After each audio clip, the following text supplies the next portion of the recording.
I shall begin now. So, good evening to everyone. என் பேரு Soundarya. I'm a psychologist in the session ஓட moderator. So, welcome to this caregiver advocacy 10th session க்கு எல்லாத்துக்குமே welcome. Almost we are touching a year in the session ஓட. So, ஸ்டார்டிங்ல இருந்து நம்ம பார்த்திருப்போம் cancer பேஷண்ட்டுக்கு அவங்க கேர் கிவர் எந்த அளவுக்கு இம்பார்ட்டன்ஸ் ஒரு நியூஸை வந்து ஒரு பேட் நியூஸ் ஒவ்வொரு ஸ்டேஜஸ் ஆஃப் அந்த கேன்சர் ட்ரீட்மெண்ட்லயும் ஒரு பேட் நியூஸ் பிரேக் பண்றதோட இம்பார்ட்டன்ஸ்ல இருந்து ட்ரீட்மெண்ட்டோட சைடு எஃபெக்ட்ஸ் ஒவ்வொரு ட்ரீட்மெண்ட்டோட ஹேண்டில் பண்ற விதமா இருக்கட்டும், பாலியேட்டிவ் கேர், கேன்சர் நியூட்ரிஷன் பத்தி, செகண்ட் ஒப்பீனியன் எப்ப எடுக்கணும் அதோட இம்பார்ட்டன்ஸ், அண்ட் லாஸ்டா ஒரு கேர் கிவர் பேசிக்கா அவங்க நர்சிங் எந்த மாதிரி நர்சிங் ஸ்கில்ஸ் அவங்க வந்து கத்துக்கணும் அப்படிங்கறது முதற்கொண்டு நம்ம வந்து இந்த ஆல் தீஸ் இந்த 10 செஷன்ஸ்ல நம்ம வந்து கவர் பண்ணி நம்ம பார்த்திருக்கோம். ஸோ பார்க்காதவங்க இது வந்து கேர் கிவர் அட்வொகேசி குரூப் அப்படின்னு ஒரு யூடியூப் சேனல் இருக்கு. ஸோ அதுல கேன்சர் சீரீஸ்ல இந்த வீடியோஸ் எல்லாமே உங்களுக்கு அவைலபிளா இருக்கு. ஸோ அப்பார்ட் ஃப்ரம் திஸ் இது எல்லாமே நம்ம பார்த்தாலுமே இந்த ஒரு ட்ரீட்மெண்ட் ஜேர்னி இந்த ஒரு ஃபேஸ்ல வந்து நமக்கு ஒரு அன்ஆன்சர்ட் கொஸ்டின்ஸ் நமக்கு எப்பவுமே இருக்கும். ஒரு சின்னதா இருக்கலாம், இதை கேட்கலாமா வேணாமா, அந்த ஒரு ஹெசிடேஷன் ஸ்டில் வீல் ஹேவ் அந்த டவுட்ஸ் வந்து நமக்கு இருந்துட்டே இருக்கும். So this is going to be a forum today. So for the next 45 minutes இது வந்து உங்களோட கேள்விகளை வந்து நீங்க பதிவு பண்ணலாம், இந்த சாட் பாக்ஸ்ல போடலாம். பிளஸ் இந்த Zoomல வந்து டச் பண்ணீங்கன்னா we'll call out your name and you can post your questions to sir, and in the questions answer பண்றதுக்கு we have Dr. Arun Seshachalam here is with us. Sir is a medical oncologist from GVN Cancer Institute, Trichy. And also we have Dr. Niremati is here with us from Caregiver Expertise Landa. So ma'am is here with us. So welcome all the participants. உங்களோட questions நீங்க chat boxல இல்ல mic on பண்ணிட்டு உங்க கேள்விகளை நீங்க கேட்கலாம். So once again welcome you all. So over to Nirey ma'am. Doctor, ரொம்ப சந்தோஷம் நீங்க இந்த மீட்டிங்ல வந்து ஜாயின் பண்ணது. எல்லாருக்கும் நிறைய டவுட்ஸ் இருக்கு. நான் வந்து முதல் கேள்வியா நான் என்ன கேட்கணும்னு நினைக்கிறேன்னா, எங்க வீட்லயும் வந்து கேன்சர் ஒரு ஃபேமிலியில நிறைய பேருக்கு வி ஆர் என்கவுண்டரிங். வர ஒரு முக்கியமான ஒரு டவுட் என்னன்னா, ஹெரிடிட்ரியா இது வரும் வராது, அதுக்கு ஏதாவது டெஸ்ட் இருக்கா? அந்த மாதிரி எல்லாத்துக்கும் ஒரே டெஸ்டா இல்ல வெவ்வேறு கேன்சருக்கு வெவ்வேறு டெஸ்ட் இருக்கா? அதை பத்தி நீங்க கொஞ்சம் சொல்ல முடியுமாங்க doctor? Okay, thanks doctor Naremathi and thanks Soundarya. நான் கொஷின் ஆன்சர் பண்ணுறதுக்கு முன்னாடி first I would like to congratulate both of you. ஆக்சுவலாக நரேமதி அண்ட் சௌந்தர்யா, ஏன்னா நீங்கள் ரெண்டு பேரும் அது main person, pillar of this caregiver advocacy group. சக்ஸஸ்ஃபுல்லாக 1 year பண்ணியிருக்கீங்க. ஐ நோ இதுக்கு பின்னாடி எவ்வளோ எஃபர்ட்ஸ் நீங்கள் எல்லாமே போட்டிருக்கீங்கன்னு எனக்கு தெரியும். ஒவ்வொரு எக்ஸ்பர்ட்ஸையும் நீங்கள் ஒவ்வொரு செஷன்ஸ்க்கும் you are called, you made efforts to make sure that ஒரு மாதம் கூட பிரேக் ஆகாமல் கொண்டு போயிருக்கீங்க. And congratulations to you, a big round of applause to both. And உங்களுக்கு பின்னாடி ஒரு பெரிய டீமும் இருக்காங்க அப்படின்றது எனக்கு தெரியும். நீங்கள் ரெண்டு பேரும் தெரியறது நீங்கள் ரெண்டு பேர் தான், ஆனால் உங்களுக்கு பின்னாடி lot of people are working. Thank you. இது வந்து ஒரு சர்வீஸ் அண்ட் சேரிட்டி பேஸ்க்கு ரெண்டு பேரும் பண்ணுறீங்க. Please continue this work. I think more and more people will get benefited because of this particular good activity. Congratulations to entire team, specific to Niremati, who is the advisor, whose brainchild this is, and Soundarya, the coordinator. உங்க effort இல்லாமல் இவ்வளோ நாள் போயிருக்காது. So உங்களோட questions ஹெரிடிட்ரியா அப்படின்னா, cancer ஒரு hereditary disease கிடையாது, நல்லா புரிஞ்சுக்குங்க. Cancer is a genetic disease. Genetic disease வேற, ஹெரிடிட்ரி டிசீஸ் வேற. ஜெனட்டிக் அப்படின்னா நம்மள வந்து ஆட்டி வைக்கிறது, நம்ம நடக்கிறது, பேசுறது, நம்ம யாரு எல்லாமே நம்ம ஜீன்ஸ்ல இருக்கு. ஓகே, ஒரு நான் டாக்டர் அருண் அப்படின்னா, யாரு டாக்டர் அருண் அப்படின்னா என்னோட ஜீன்ஸ்ல இருக்கிறது தான் டாக்டர் அருண். ஓகே, ஸோ நம்மளோட வியாதியிலேருந்து நம்மளுக்கு வர பிரச்சனைகள் எல்லாமே it's related to the genes. நம்மளுக்கு என்ன ஜீன்ஸ் இருக்கோ அந்த ஜீன்ஸ்க்கு ஏற்ற மாதிரி தான் நம்மளுக்கு சில வியாதிகள் வருது. ஸோ கேன்சர் வந்து it's a genetic disease. So யாருக்கு வரும் அப்படின்னா யாருக்கு வேணா வரலாம், அதுதான் உண்மை. இன்னைக்கு இருக்க காலகட்டத்தில் பார்த்தா ஒருத்தர் வந்து பிறந்தாரு அப்படின்னா 3 பேர் பிறந்தாங்கன்னா ஒருத்தருக்கு ஏதோ ஒரு நாள் அவங்க லைஃப் டைம்ல கேன்சர் வரும். அந்த 3 பேர்ல யாருக்கு வரும் அப்படின்னா அது யாராலையும் சொல்ல முடியாது. இவங்களுக்கு தான் வரும் அப்படின்னு யாராலையும் சொல்ல முடியாது. So it's a random disease, by chance தான். ஓகே, ஸோ எனக்கு வருமா வராதா அப்படின்ற கேள்விக்கு டெஃபினட்டா யாராலையும் ஆன்சர் பண்ண முடியாது. ஒரு சில ரிஸ்க் ஃபேக்டர்ஸ் இருக்கு, லைக் ஸ்மோக்கிங், ஆல்கஹால், இதெல்லாம் வரத்துக்கு ஜாஸ்தியா சான்சஸ் இருக்கு. பட் ஆனா டெஃபினட்டா வருமானா அது அகெயின் அந்த ஜீன்ஸ் தான் தீர்மானிக்கு. ஏன் ஒரு சில பேர் கிரானிக் ஸ்மோக்கரா இருக்காங்க, அவங்களுக்கு கேன்சர் வரல. ஆனா 5 இயர்ஸ் தான் ஸ்மோக் பண்ணுவாங்க, அவங்களுக்கு கேன்சர் வரும். ஸோ எல்லாமே is determined by the genes. அந்த ஜீன்ஸோட சேர்ந்து ரிஸ்க் ஃபேக்டர்ஸ் வரும்போது கேன்சர் உருவாகுது. ஸோ ஜீன்ஸ் வேற, ஹெரிடிட்ரின்னு வேற. ஹெரிடிட்ரின்றது வந்து பரம்பரை மூலமா வர்றது. அப்பா, தாத்தா, இவங்களுக்கெல்லாம் ஒரு ஜீன் இருக்கு, அந்த ஜீன் உங்களுக்கும் வர்றதுனால கேன்சர் வர்றதுதான் ஹெரிடிட்ரி. சரி, ஸோ கேன்சர் வந்து பரம்பரை வியாதியா அப்படின்னா, அதாவது ஹெரிடிட்டரி டிசீஸா கேன்சர், இஸ் இட் பரம்பரை வியாதினா கிடையாது, கண்டிப்பா கிடையாதுன்னு தான் சொல்லுவோம். 100 பேருக்கு கேன்சர் நாங்க பாக்குறோம் அப்படின்னா ஒரு 5 பேர் தான் வந்து ஹெரிடிட்டரி. அதாவது உங்க ஃபேமிலியில ரிஸ்க் இருக்கு, அதனால உங்களுக்கு வந்திருக்கு. உங்க அம்மா அப்பாவுக்கு கேன்சர் வந்தது, அதனால உங்களுக்கு கேன்சர் வந்திருக்கு அப்படின்னு சொல்லணும் அப்படின்னா அது 5% தான். அதாவது 100ல 5 பேருக்கு தான் இது மாதிரி வரும். வேற தாத்தாக்கு, பாட்டிக்கு, இல்ல கொள்ளு பாட்டிக்கு கேன்சர் இருக்கிறதுனால உங்களுக்கு வரத்துக்கான வாய்ப்புகள் 5%. மீதி 95% வந்து ஒன்னு because of the risk factors. நம்ம வந்து எப்படி வாழறோம், நம்மளோட வாழ்க்கை முறை, நம்ம இருக்கிற சூழல், நம்ம உண்ணும் உணவு, இதெல்லாம் வச்சு உங்களுக்கு ஒரு ரிஸ்க் ஃபேக்டர்ஸ் இருக்கு. ஓகே, ஸோ இதெல்லாம் பொறுத்து உங்களுக்கு கேன்சர் வரதுக்கு ஒரு வாய்ப்பு இருக்கு. வருமா வராதான்னு யாராலையும் சொல்ல முடியாது, பிகாஸ் இட்ஸ் அ சான்ஸ். சரியா? ஸோ கேள்விக்கு நான் ஆன்சர் பண்ணியிருக்கேன்னு நினைக்கிறேன். இது உங்களுக்கு தெளிவு இல்லைன்னா திருப்பி கேளுங்க. ஹெரிடிட்ரி வேற, ஜெனட்டிக் வேற. கேன்சர் பரம்பரை வியாதியான கண்டிப்பா கிடையாது. கேன்சர் பரம்பரை வியாதி கிடையாது. உங்களுக்கு வரும் அப்படின்னா உங்க பையனுக்கோ பொண்ணுக்கோ வருமானா வராது. இது வந்து தெளிவா நான் சொல்லலாம். யாருக்கு அப்படின்னா ஒரு 5%க்கு வரலாம். அது ஈஸியா கண்டுபிடிச்சிடலாம். ஒரு மருத்துவரை நீங்க அணுகுனீங்கன்னா இது பரம்பரை வியாதியா இல்லையான்னு கேட்டீங்கன்னா கண்டிப்பா ஒரு சில மரபணு டெஸ்ட் இருக்கு. அந்த மரபணு டெஸ்ட் பண்ணிட்டு அந்த மரபணு உங்களுக்கு இருந்ததுன்னா அது பரம்பரை வியாதி அப்படின்னு நம்ம சொல்லிடலாம். இது இல்லாம எப்போ வந்து இந்த கேள்வி நீங்க மருத்துவர்கிட்ட கேட்கணும், எனக்கு கேன்சர் கிடையாது, ஆனா எனக்கு வந்து பரம்பரை வியாதியா எங்க அப்பா அம்மாக்கெல்லாம் சில கேன்சர் இருக்கு, எனக்கு வருமா அப்படின்னு கேட்கணுமா, நீங்க ஒரு மருத்துவரை போய் பார்த்தீங்கன்னா அவங்க சில கேள்விகள் கேட்பாங்க. உங்க ஃபேமிலியில எத்தனை பேருக்கு கேன்சர் இருக்கு, உங்க அம்மா அப்பா கேன்சர் வந்ததா, ஓகே, ஒருத்தங்களுக்கே நிறைய கேன்சர் உங்க வீட்டில் யாருக்காவது வந்திருக்கா, ஃபார் எக்ஸாம்பிள் மார்பக புற்றுநோயும் சினைப்பை புற்றுநோயும் ஒரே ஒருத்தங்க உங்க ஃபேமிலியில யாருக்காவது வந்திருக்கா, இது மாதிரி ஒரு சில கேள்விகள் கேட்பாங்க. இது மாதிரி கேள்விகள்ல பாசிட்டிவா இருந்ததுன்னா ஹெரிடிட்டரியா வரக்கூடும் அப்படின்னு சொல்லிட்டு உங்களுக்கு சில ஜீன்ஸ் டெஸ்ட் ரன் பண்ணுவாங்க. அந்த ஜெனட்டிக் டெஸ்ட் பாசிட்டிவா வந்ததுன்னா உங்களுக்கு ஹெரிடிட்டரி கேன்சர் வரத்துக்கு வாய்ப்புகள் இருக்கு. அதுக்கான சான்சஸ் என்ன? 5% தான். 95% அது கேன்சர் ஹெரிடிட்டரி கிடையாது. So to answer your question, cancer is a genetic disease. It's not hereditary most of the time. In 5% of the time, it can be hereditary. Those 5% can be identified by checking your genes or in your family, any person is affected by cancer. அவங்களுக்கு test பண்ணா இது ஹெரிடிட்டரியா இல்லையான்னு தெரியும்.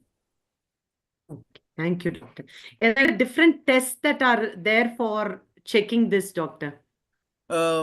Test அப்படின்னு பார்த்தீங்கன்னா main thing is நம்ம அந்த பிளட்டை எடுத்து அந்த பிளட்ல டிஎன்ஏவை எடுத்து அந்த டிஎன்ஏவை ஒரு சில டெஸ்ட்க்கு அனுப்புவோம், ஜெனட்டிக் டெஸ்டிங்க்கு. அந்த டெஸ்ட்டோட பேர் என்ன சொல்லுவோம்னா, ஒன்று வந்து பிசிஆர்னு சொல்லுவோம், பாலிமரைஸ் செயின் ரியாக்ஷன் ஒரு டைப் ஆஃப் டெஸ்ட் இருக்கு. ஒரு சிலர் நெக்ஸ்ட் ஜென்ரேஷன் சீக்வன்சிங் சொல்லிட்டு என்ஜிஎஸ்னு ஒரு டெஸ்ட் இருக்கு. ஸோ இது மாதிரி ஒரு சில டெஸ்ட்டுகள் இருக்கு. இதெல்லாம் மரபணு சோதனைகள். Okay, genetic testing. ஓகே, இந்த ஜெனட்டிக் டெஸ்டிங் மூலமா என்ன கண்டுபிடிக்கிறீங்கன்னா உங்களுக்கு ஹெரிடிட்டரியா வரக்கூடிய அந்த கேன்சர் ஜீன்ஸ் உங்க உடம்புல இருக்கான்றது நம்ம பார்க்கலாம்.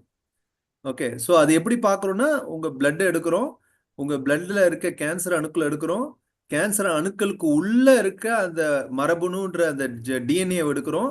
அந்த டிஎன்ஏவை வந்து ஃபுல்லா எடுத்து டெஸ்ட் பண்ணி பார்த்து இது என்னென்ன ஜீன்ஸ் இருக்கு, என்னென்ன ஜீன்ஸ் இல்லை, பரம்பரையா வரக்கூடிய அந்த ஜீன்ஸ்லாம் உங்க டிஎன்ஏல இருக்கா, அது மாதிரி இருந்ததுன்னா உங்களுக்கு கேன்சர் வரத்துக்கோ இல்ல புது கேன்சர் முன்னாடி வந்திருந்ததுன்னா புதுசா வேற ஏதாவது கேன்சர் வரதுக்கோ வாய்ப்புகள் இருக்கான்றத பார்க்கலாம். ஓகே, ஸோ இந்த டெஸ்ட் எப்படி பண்ணுவோம் அப்படின்னா இட்ஸ் அ ஜெனட்டிக் டெஸ்ட், ரத்தத்துல தான் ரன் பண்ற மாதிரி இருக்கும். ஒரு சில பேருக்கு வந்து வாய் பகுதியில் இந்த பக்கல் மியூக்காஸில் ஒரு ஸ்மியர் எடுத்து கூட அந்த ஜெர்ம் லைன் டெஸ்டிங் அப்படின்னு சொல்லுவாங்க. ஜெனட்டிக் டெஸ்டிங் ஜெர்ம் லைன் இதை பரம்பரை வியாதியா இல்லையான்ற கேள்விக்கு ஆன்சர் பண்ணுவது வந்து ஜெர்ம் லைன் டெஸ்டிங் அப்படின்றது. அது ரத்த மூலமாவோ இல்லை அந்த வாய் பகுதியில் இருக்க அந்த மியூகோசா செல்கள் மூலமாவோ அந்த டெஸ்ட் பண்ணலாம் நம்ம. Okay, thank you so much doctor. மற்றவங்க எல்லாரும் வந்து உங்களோட கேள்விகளை வந்து நீங்க நேமுக்காவே கேட்கலாம், சாட் பாக்ஸ்ல போடலாம். சௌந்தர்யா, ஐ திங்க் 2 கேள்வி வந்திருக்குமா, ரீட் பண்ணீங்களா? டாக்டர் நீங்களே கூட ரீட் பண்ணி பதில் சொல்லுங்க. எஸ். ஸோ பார்ட்டிசிபென்ட்ஸ் இப்போ புதுசா ஜாயின் பண்ணியிருக்கிறவங்க, உங்களுக்கு கேள்வி இருந்ததுன்னா உங்க மைக் ஆன் பண்ணி கேட்கலாம், இல்லை உங்க சாட் பாக்ஸ்ல நீங்க போடலாம். So 2 questions have come, sir, in the chat box. Sir. One is from Haripriya from Coimbatore. Cervical cancer கான vaccine வந்து necessary-ஆ அப்படின்னு கேட்டிருக்காங்க. So she needs a clarity about this. டெஃபினட்டா. இப்போ நீங்க பாத்தீங்கன்னா பெண்களை அதிகமா தாக்கக்கூடிய கேன்சர் என்ன அப்படின்னு பாத்தீங்கன்னா, ஒண்ணு வந்து மார்பக புற்றுநோய், ரெண்டாவது வந்து கர்ப்பப்பை வாய் புற்றுநோய். ஓகே, இந்த 2 கேன்சருக்கும் நல்ல தடுப்பு முறைகள் இருக்கு. ஒண்ணு வந்து நம்மளுக்கு எல்லாருக்கும் தெரியும், ஸ்கிரீனிங் டெஸ்ட் அப்படின்னு சொல்லுவோம். ஸ்கிரீனிங் டெஸ்ட்ன்றது மார்பகம் பொறுத்த வரைக்கும் மேமோகிராம், அண்ட் கர்ப்பப்பை வாய் புற்றுநோயை பொறுத்த வரைக்கும் பாப்ஸ்மியர் அப்படின்றது. ஓகே, கர்ப்பப்பை வாய் திரையிடல் சோதனை. இது ரெண்டும், இந்த ஸ்கிரீனிங் டெஸ்ட் என்னத்துக்கு அப்படின்னா, கேன்சரை வந்து ஆரம்ப நிலையிலேயே கண்டுபிடிக்கிறதுக்கும் இல்ல கேன்சர் ஆரம்பிக்கிறதுக்கு முன்னாடியும் கண்டுபிடிக்கிறதுக்கு தான் இந்த ஸ்கிரீனிங் டெஸ்ட். ஓகே, இது வந்து எல்லாருமே கர்ப்பப்பை வாய் புற்றுநோயை பொறுத்த வரைக்கும் 18 வயசு ஆனா எல்லாருமே அந்த கல்யாணம் ஆயிடுச்சு அப்படின்னா அந்த பாப்ஸ்மியர் பண்ணிக்கணும். மார்பக புற்றுநோயை பொறுத்த வரைக்கும் 40 வயசுக்கு மேல இருக்கவங்களும் 2 வருஷத்துக்கு ஒரு வாட்டி அந்த மேமோகிராம் பண்ணணும். இது வந்து ஏர்லி டயக்னோசிஸ், அதாவது சிறுசா இருக்கும் போதே கட்டியை கண்டுபிடிச்சிட்டோம் அப்படின்னா கம்ப்ளீட்டா குணப்படுத்தலாம். ஏன்னா கேன்சரை பொறுத்த வரைக்கும் எந்த நிலையில கண்டுபிடிக்கிறோன்றது தான் குணப்படுத்தக்கூடிய விகிதாச்சாரத்தை நிர்ணயிக்குது. ஓகே, 1வது ஸ்டேஜ் கண்டுபிடிச்சுன்னா 98% குணப்படுத்திடலாம். ஸோ ஆரம்ப நிலையில கண்டுபிடிக்கிறதுக்கு இந்த ஸ்கிரீனிங் டெஸ்ட் யூஸ் பண்றோம். இது இல்லாம ஒரு சில கேன்சருக்கு வந்து தடுப்பூசிகள் வந்திருக்கு. அது முக்கியமா கேன்சர் வந்து கர்ப்பப்பை வாய் புற்றுநோய். ஓகே, சர்விக்கல் கேன்சர் அப்படின்னு சொல்லுவோம். இதுக்கு வந்து தடுப்பூசி இருக்கு. ஏன் அப்படின்னா, இந்த கர்ப்பப்பை வாய் புற்றுநோயை பொறுத்த வரைக்கும் 99% இந்த கர்ப்பப்பை வாய் புற்றுநோய் வரதுக்கான முக்கியமான காரணம் வந்து ஹியூமன் பேப்பிலோமா வைரஸ் அப்படின்ற ஒரு வைரஸ் கிருமினால தான் இந்த கர்ப்பப்பை வாய் புற்றுநோய் வருதுன்றது ஆராய்ச்சி மூலமா கண்டுபிடிச்சிருக்காங்க. ஸோ யாருக்கெல்லாம் இந்த கர்ப்பப்பை வாய் புற்றுநோய் வருது அப்படின்னு பார்த்தா, யாருக்கெல்லாம் இந்த ஹெச்பிவி இன்ஃபெக்ஷன் வந்து ஒரு 10-15 வருஷம் இருந்திருக்கோ அவங்களுக்கு இந்த சர்விக்கல் கேன்சர் வருது. ஸோ இந்த இன்ஃபெக்ஷன் வராம இருக்கிறதுக்கு நம்ம ஒரு தடுப்பூசி போட்டா சர்விக்கல் கேன்சரையே டோட்டலா வராம பண்ணிடலான்றதுக்கு தான் இந்த வேக்சினேஷன் பண்ணாங்க. இந்த ஆராய்ச்சி வந்து ரொம்ப சக்சஸ்ஃபுல்லா போய் இந்த தடுப்பூசி யாருக்கெல்லாம் போட்டாங்களோ அதுல ஆல்மோஸ்ட் 100% கேன்சர் வராம, அதாவது சர்விக்கல் கேன்சர் வராம இருக்கிறதுக்கு பாத்துக்கலாம். இது சர்விக்கல் கேன்சர் மட்டும் கிடையாது, சர்விக்கல் கேன்சர் இல்லாம ஆனல் கேன்சர், வாய்ப்பகுதி புற்றுநோய், இது எல்லாத்துக்குமே இந்த வேக்சின் யூஸ் ஆகுது. ஸோ யார் இந்த தடுப்பூசி போடணும் அப்படின்னா, மெயினா பெண்கள் 9 வயசுல இருந்து 25 வயசு இருக்க வரைக்கும் இருக்க அனைத்து குழந்தைகளும் டெஃபினட்டா இந்த வேக்சின் போடணும். 2 வகையான வேக்சின்ஸ் இருக்கு. நீங்க உங்க மருத்துவரை அணுகினீங்கன்னா அந்த கார்டாசெல்னு ஒரு வேக்சின் இருக்கு, நாங்க சர்வரெக்ஸ்னு ஒரு வேக்சின் இருக்கு. இப்ப நாங்க எங்களோட மருத்துவமனையில் நாங்க கொடுக்கறது இந்த கார்டாசெல்ன்ற வேக்சின் தான். அது வந்து ஃபர்ஸ்ட் வேக்சின் வந்து 1 மாசம் இடையில 0 மந்த் இப்போ ஒன்று போடுவோம், 1 மாசம் கழிச்சு ஒரு டோஸ் போடுவோம், அதுக்கப்புறம் 6 மாசம் கழிச்சு ஒரு டோஸ் போடுற மாதிரி இருக்கும். 3 டோஸ்ல இந்த வேக்சின் முடிஞ்சிடும். இந்த வேக்சின் போட்டோம்னா 99% சர்விக்கல் கேன்சர் வராம பண்ணலாம். ஏன் 100% கூட சொல்லலாம். கண்டிப்பா எல்லாரும் பண்ணிக்கணும். முக்கியமா 9 வயசுல இருந்து 25 வயசு இருக்கவங்களுக்கு தான் மேக்சிமம் பெனிஃபிட். என்னோட வீட்டில் எல்லா குழந்தைகளுக்கும் நாங்கள் பண்ணியிருக்கோம். என்னோட குழந்தைக்கும் நான் போட்டிருக்கேன். So I recommend all of you that உங்கள் வீட்டில் 9 வயசுலேருந்து 25 வயசுக்குள்ள குழந்தைகள் இருந்தாங்கன்னா இந்த வேக்சின் போட்டுக்குங்க. ஒரு சில கவர்மெண்ட் ஹாஸ்பிட்டலில் கூட இந்த வேக்சின் கிடைக்குது. இப்போ இந்தியன் மெடிக்கல் அசோசியேஷன் மூலமாக ஃப்ரீயாகவும் சில இடத்துல பண்ணுறதுக்கு ரெடி பண்ணிட்டு இருக்கோம். ஸோ ஆப்பர்ச்சுனிட்டி கிடைச்சதுன்னா பண்ணிக்கோங்க. ஆப்பர்ச்சுனிட்டி இல்லை, ஃப்ரீயாக கிடைக்கல, கவர்மெண்ட் ஹாஸ்பிட்டலில் போடலை அப்படின்னா டெஃபினட்டா உங்களோட பீடியாட்ரிஷியன் குழந்தைகள் டாக்டர் மருத்துவரை போய் பார்த்தீங்கன்னா அவர் இதை எக்ஸ்பிளைன் பண்ணுவார், அவரே போட்டுருவார். ரொம்ப விலை ஜாஸ்தி கிடையாது. ஒரு வேக்சின் 2000 ரூபாய் நினைக்கிறேன். நான் ஒரு லாஸ்ட் என்னோட வீட்டில் வந்து பூஸ்டர் டோஸ் ஒரு 2 மாதம் முன்னாடி தான் போட்டோம். ஸோ இட் காஸ்ட் 2500 rupees ஒரு வேக்சின். ஸோ 3 டோஸ் தேவைப்படும். ஸோ ஒரு 7,500ல ஹோல் வேக்சின் கோர்ஸ் நீங்கள் முடிச்சிடலாம். I recommend that vaccine to all children between 9 years to 25 years. டெஃபினட்டாக பண்ணிக்கணும். Okay, sir. Sir, next question is from Ilandamil Pandin சொல்லிட்டு அவங்க அம்மாக்கு is diagnosed with breast cancer and she also got lung cancer which was identified after the breast cancer. For 1 year she was in follow-up, and since the size was very small, this January the size was increased to a concerning level. So she underwent biopsy and cancer was confirmed. Her breast cancer was triple negative, and now the lung cancer is double negative and 1 positive. The doctor suggested for chemotherapy and immunotherapy. The cost of chemotherapy is concerning, and how effective it will be if she takes both. Since immunotherapy oda cost ஜாஸ்தியா இருக்கிறதுனால how effective ன்னு கேக்குறாங்க. Okay fine. இந்த ஒரு particular கேள்விக்கு நான் case details ஃபுல்லா படிச்சாதான் நான் சொல்ல முடியும். டெஃபினட்டா. ஆனா நீங்க சொல்ற மாதிரி பார்க்கும்போது நுரையீரல் புற்றுநோய்க்கும் இம்யூனோதெரப்பி யூஸ் பண்ணலாம். டெஃபினட்டா எஃபெக்டிவ் அப்ரூவ்டு இண்டிகேஷன் தான். ரெண்டாவது வந்து நீங்க சொல்ற மாதிரி ட்ரிபிள் நெகட்டிவ் பிரஸ்ட் கேன்சருக்கும் ஒரு பர்டிகுலர் PDL1 டெஸ்ட்னு ஒன்று இருக்கு. அந்த டெஸ்ட்ல வந்து பாசிட்டிவா இருந்து 10%க்கு மேல PDL1 இருந்ததுன்னா இம்யூனோதெரப்பி யூஸ்ஃபுல்லா இருக்கும். டெஃபினட்டா இண்டிகேஷன் இருக்கு இந்த 2 கேன்சர்லயும். உங்க மருத்துவர் இம்யூனோதெரப்பி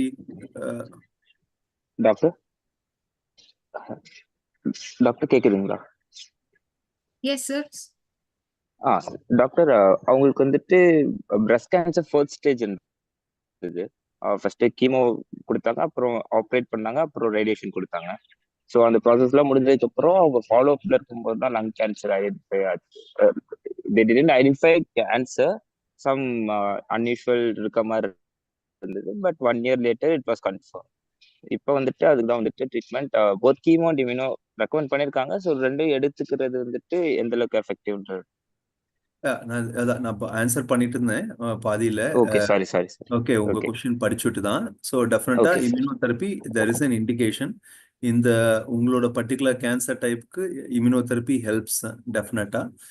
ஸோ உங்க மருத்துவர் உங்களுக்கு பரிந்துரைத்திருக்காங்கன்னா இண்டிகேஷன் இருக்கிறதுனால தான் சொல்லியிருக்காங்க. இம்யூனோதெரப்பி காஸ்ட்லி தான். ஏன்னா இப்போதைக்கு இம்யூனோதெரப்பி வந்து ஜென்ரிக் மெடிசின்ஸ் கிடையாது, ஒரிஜினல் மெடிசின்ஸ் மட்டும்தான் இருக்கு, இம்போர்ட்டட் மெடிசின்ஸ் மட்டும்தான் இருக்கு. ஸோ நிறைய வகையான இம்யூனோதெரப்பி இருக்கு. ஸோ காஸ்ட் வந்து பார்த்தீங்கன்னா 1 lakh to 2 lakhs வரைக்கும் வந்துடும் ஒவ்வொரு சைக்கிளும். உங்களுக்கு உங்களால் ரீஎம்பர்ஸ்மெண்ட் இருக்கு, உங்களால் அஃபோர்ட் பண்ண முடியும் அப்படின்னா டெஃபினட்டா அந்த இம்யூனோதெரப்பி பண்ணிக்கிறது நல்லது. ஒன்று. செகண்ட் திங், இந்த இம்யூனோதெரப்பி பொறுத்த வரைக்கும் ஒரு 2 சைக்கிள் 3 சைக்கிள் போட்டு நிறுத்துறதுல பிரயோஜனம் இருக்காது. ஸோ உங்க மருத்துவர்கிட்ட எவ்வளோ நாள் போடணும் அப்படின்றது நீங்க கேட்கறது ரொம்ப அவசியம். ஸோ மருத்துவர் வந்துட்டு டைம் ஃப்ரேம் எதுவும் சொல்லல. இப்போ 2 yearsன்னு மோஸ்டா சஜஸ்ட் பண்ணிருக்காங்க எல்லா பக்கமும், நான் ரிசர்ச் பண்ண வகையில. ஸோ இப்போ அவங்க வந்துட்டு ஒரு டைம் ஃப்ரேம் சொல்லாம எவ்வளவு நாள்னாலும் போடுற மாதிரி தான் இருக்கும் அப்படின்ற மாதிரி தான் சொல்லியிருக்காங்க. ஸோ மினிமம் அட்லீஸ்ட் உங்களால 6 மாசமாவது போட முடிஞ்சதுன்னா இந்த இம்யூனோதெரப்பி நீங்க எடுத்துக்கலாம். இல்லைன்னா better for only chemotherapy. Oh, okay doctor, thank you. Doctor, இதே மாதிரி அவங்களுக்கு ரிப்பீட்டடா லங் கேன்சர் வருது. ஸோ மற்ற பக்கத்து எங்கிட்டுமே இல்லை, இப்போ வரைக்கும் இது பண்ணதில்லை. இதுக்கு மேலேயே வர வாய்ப்பு இருக்குங்களா வேற ஏதாவது? இவங்களை பொறுத்த வரைக்கும் வரத்துக்கு டெஃபினட்டா வாய்ப்பு இருக்கு, இல்லைன்னு சொல்ல முடியாது. க்ளோஸ் ஃபாலோ அப்ல தான் இருக்கிற மாதிரி இருக்கும். Thanks doctor. Thank you. Thank you, sir. Sir, next question is from Gopinath. He is undergoing cancer treatment. So இது கம்யூனிகபிளா அப்படின்னு கேக்குறாங்க. உங்க வீட்டுல ஃபேமிலி மெம்பர்ஸோட ஃபுட் ஷேர் பண்றதா இருக்கட்டும், யூஸ்டு திங்ஸா இருக்கட்டும், இதெல்லாம் வந்து இது மூலியமா ஸ்ப்ரெட் ஆகுமா அப்படிங்கறது அவரோட கேள்வி. Okay, fine. கோபிநாத், நான் எப்படி ஃபர்ஸ்ட் நான் சொன்னது, கேன்சர் வந்து ஹெரிடிட்டரி டிசீஸ் கிடையாது, நம்மளுக்கு இருக்குன்றதுனால குழந்தைகளுக்கு போகாதுன்னு ஒரு இன்ஃபர்மேஷன் கொடுத்துருக்கேன்.